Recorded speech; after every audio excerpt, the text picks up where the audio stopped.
In addition to this, they are striving to draw the attention of the society for the necessity of returning these women and girls with their consent to Ukraine, and also to aid the other victims of this international trade of human beings. These human rights organizations are looking into the problems of white slavery in the context of gross violation of human rights. It is understood that on the level of non-governmental organizations, this problem will not be resolved. Therefore, we appeal to parliamentary representatives, government representatives, also representatives of civil society to find ways to a quick resolution of this problem. Aside from this, we appeal to the President of Ukraine, Leonid Danilovich Kuchma, to help the girls of Ukraine who, against their will, wound up on the territories of Yugoslavia to return home. And then it said, all those interested in commenting and or aiding in this problem, please contact, it's Oksana, Havryllenko, P.O. Box 45, KYIV-40, Ukraine 252040. Okay? Now, the reason why I was sharing all that with you guys is because I just wanted to point out that this problem that we got with this system of oppression around the earth is not just a problem that is a black and white problem. As you can see, it affects everyone. When you got women going through this type of problem on the earth, you know what I'm saying? And we have governments that implement things like the UN, all right? And then they tell you that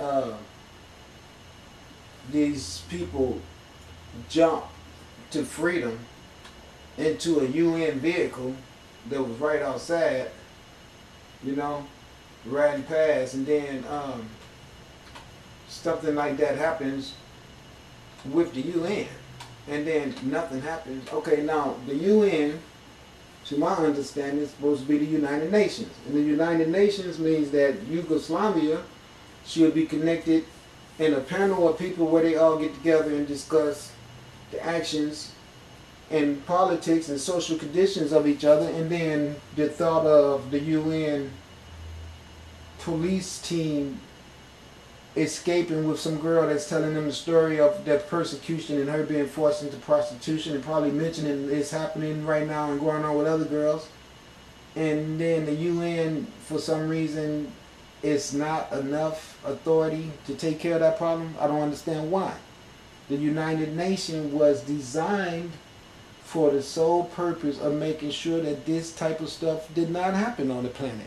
But as we can see, the fact that it is continuing to happen, Rodney King beatings, women still falling under the description of what was just read to you by me, as far as the men over there in Europe. I guess that's somewhere near Russia. I was thinking Yugoslavia. It's more that way. I was thinking more. I'm sure that's where he is. And my point is, I'm not trying to do anything but point out the fact that what I'm pointing out to you is not just limited to my concern over melanated people.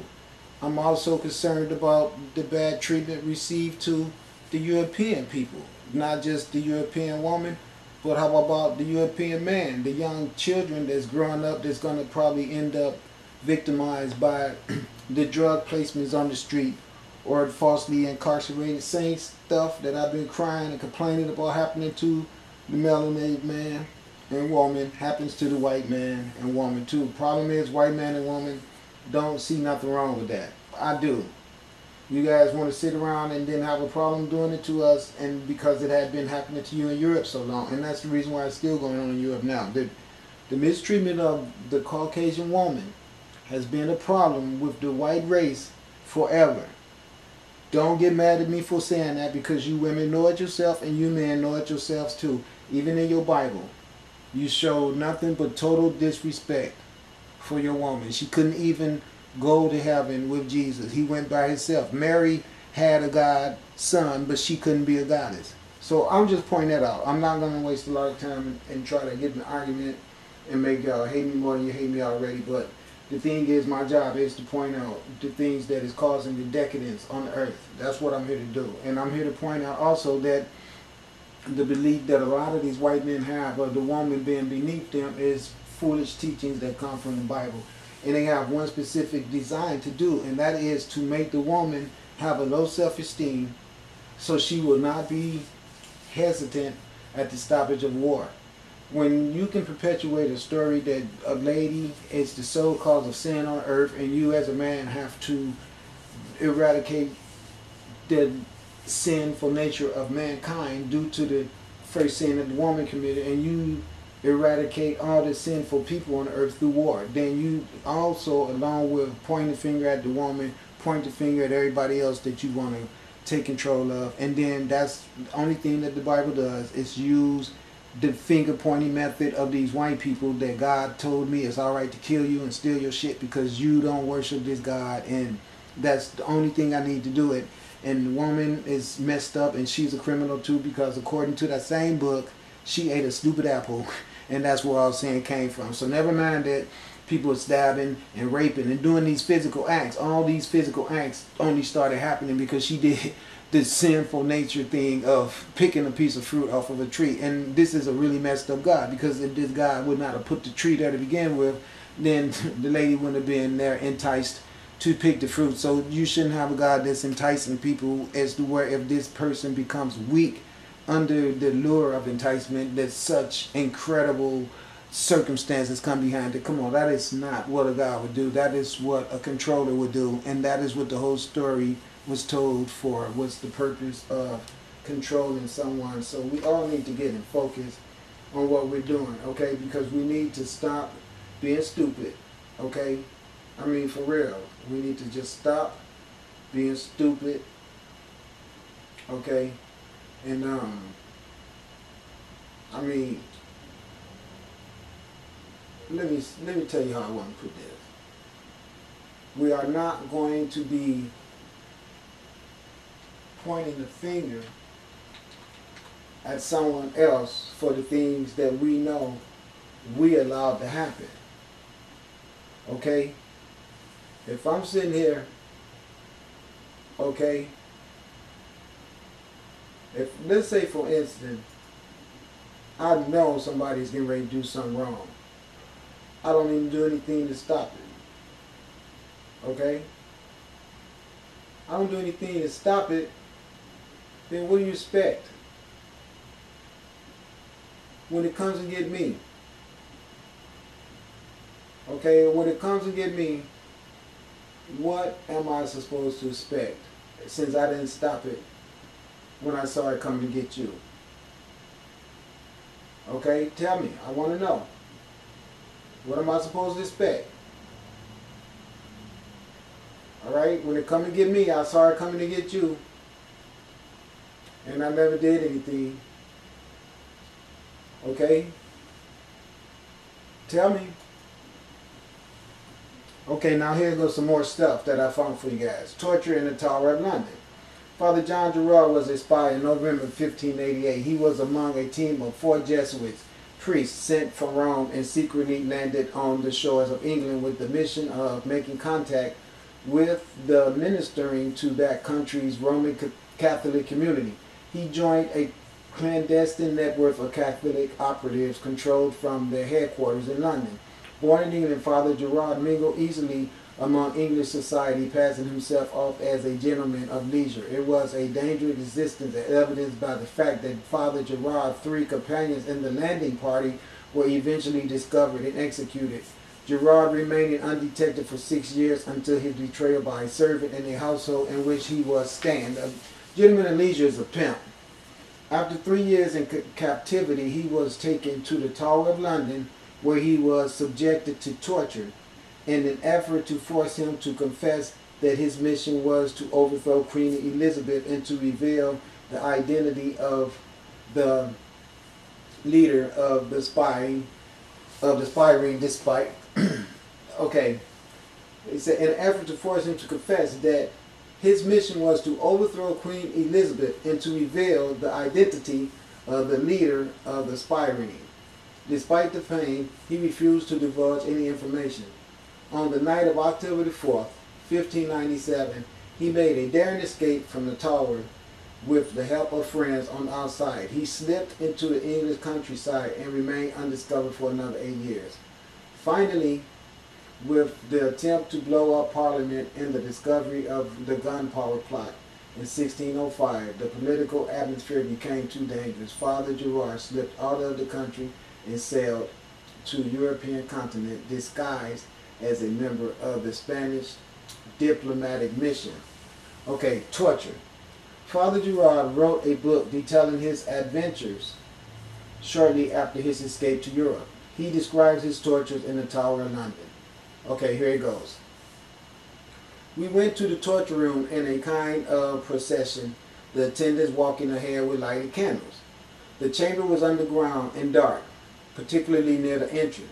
It was a vast place, and every device and instrument of human torture was there.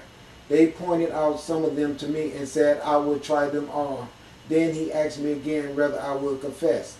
I cannot, I said. I fell on my knees for a moment prayer. Then they took me to a big upright pillar, one of the wooden posts which held the roof of this huge underground chamber. Driven into the top of it were iron staples for supporting heavy weights.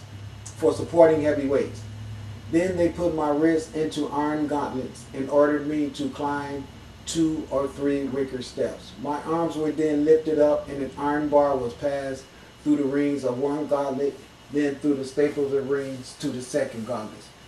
This done, they fastened the bar with a pin to prevent it from slipping, and then removing the wicker steps one by one from under my feet, they left me hanging by my hands and arms fastened above my head. The tips of my toes, however, still touching the ground, and they had to dig the earth away from under them.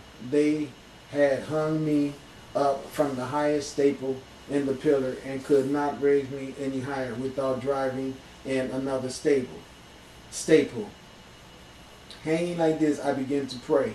The gentlemen standing around me asked me whether I was willing to confess now. I cannot and I will not, I answered. But I could hardly utter the words. Such a gripping pain came over me. It was worse in my chest and belly. My hands and arms, all the blood in my body seemed to rush up into my arms and hands, and I thought that blood was oozing from the ends of my fingers in the pores of my skin. But it was only a sensation caused by my flesh swelling above the iron holding them. The pain was so intense that I thought I could not possibly endure it, and added to it, I had an interior temptation, yet I did not feel any inclination or wish to give them the information they wanted. The Lord saw my weakness with the eyes of his mercy and did not permit me to be tempted beyond my strength. With the temptation he sent me relief, seeing my agony and the struggle going on in my mind. He gave me this most merciful thought: the utmost and worst they can do is to kill you, and you have often wanted to give your life for your Lord God. The Lord God sees all you, and enduring, he can do all things. You are in God's keeping. With these thoughts, God in his infinite goodness and mercy gave me the grace of resignation, and with a desire to die and a hope I admit that I would, I offer him myself to do with me as he wished. From that moment, the conflict in my soul ceased, and even the physical pain seemed much more bearable than before.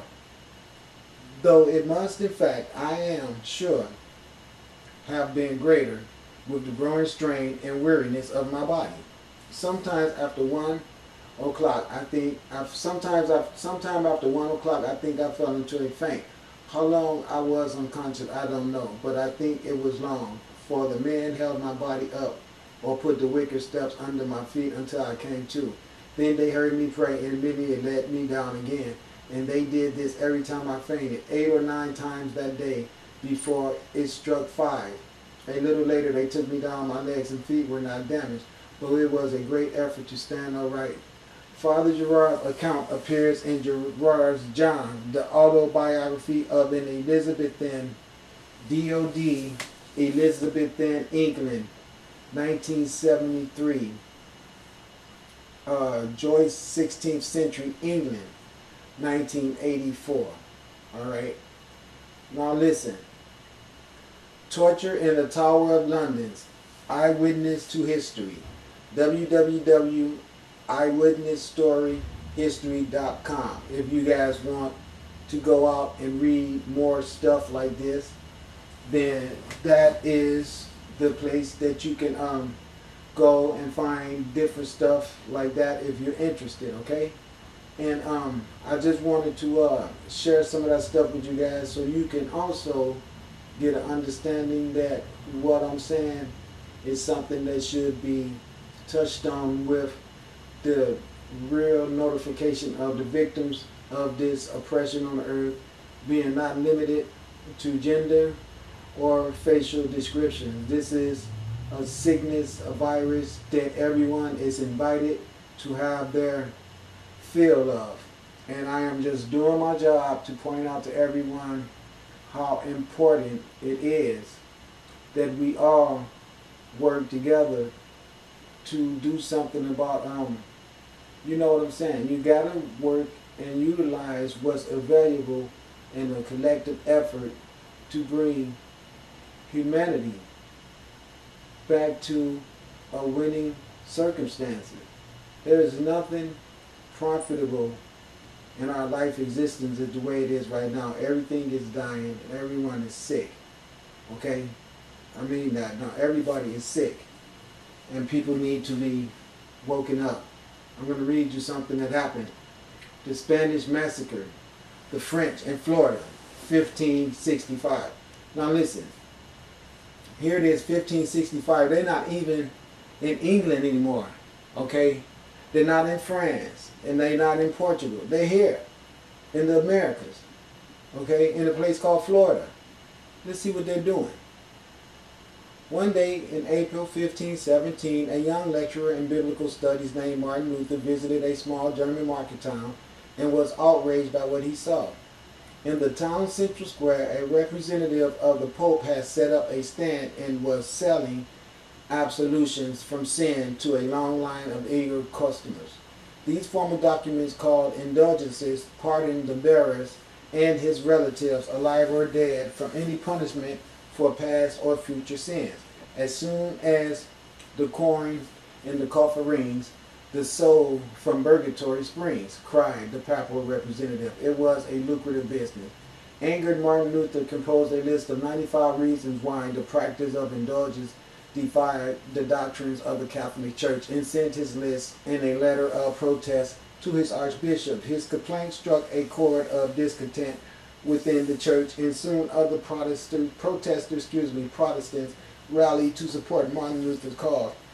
The Protestant Reformation was underway, and with it began decades of religious conflict and bloodshed. Okay, in 1565, the raceful territory in the New World combined with the religious wars of the Reformation to spark a massacre on the shores of Florida. They were all Lutherans in order to be put to death. Okay, listen.